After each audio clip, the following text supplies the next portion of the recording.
calling Deputy Stephen Donnelly and Eamon Ray, and you're sharing time. That's right, Chair. Minutes. Thank you.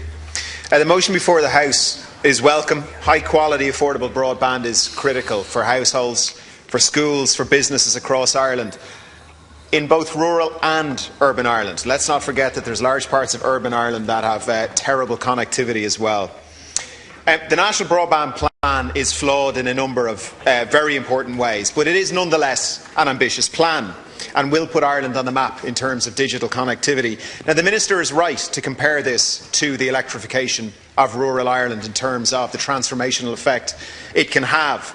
It is a significant amount of public investment. It will cover about 900,000 homes and drive the availability of broadband in Ireland for the next 25 years and more. But with this in mind, Minister, we must ensure that the fundamentals are right, and I would suggest to you that several of the fundamentals you're suggesting are far from right. First of all, the minimum speeds are far too low.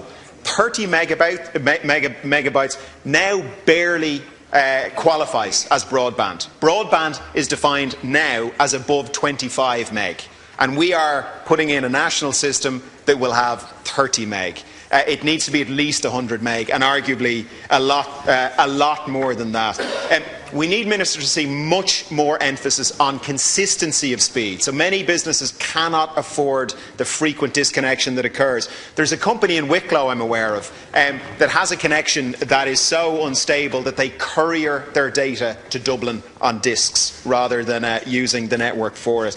There needs to be way more transparency in the system. For example, there is no accessible asset register. Nobody knows where the backhaul is right now.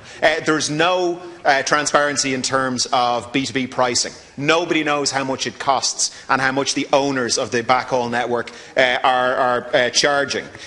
There's no accurate mapping of broadband speeds. We have nonsense figures from the providers. I set up a project in Wicklow where we measured them, and there was no comparison between what the service providers were telling the department they were paying for and what was actually being received. And there's very little consumer representation in ComReg.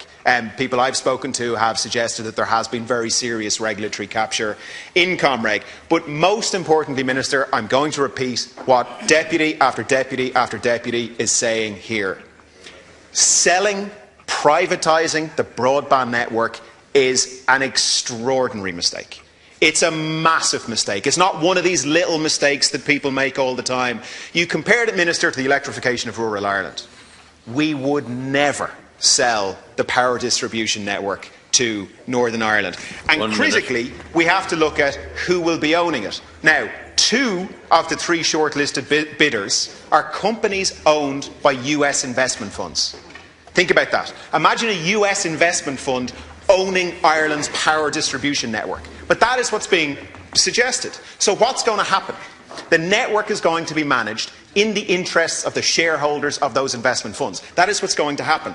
This is critical social, economic infrastructure for the next several decades, and it may be owned by investment managers out of America. That is absolute bonkers. It's exactly the kind of thing that happened with Eircom. There was underinvestment. Now we're in this situation. Minister, I would implore you to go back to Cabinet and say, if it costs the state an extra £1 billion over 25 years, thank you, we'll take it, we'll happily pay it. And Minister, if the only other reason is because we'd have to wait an extra 6 to 12 months over a 25-year programme, that's absolutely fine. Let's take it. Let's own the thing at the end of the time. Thank you. Deputy Eamon Ray.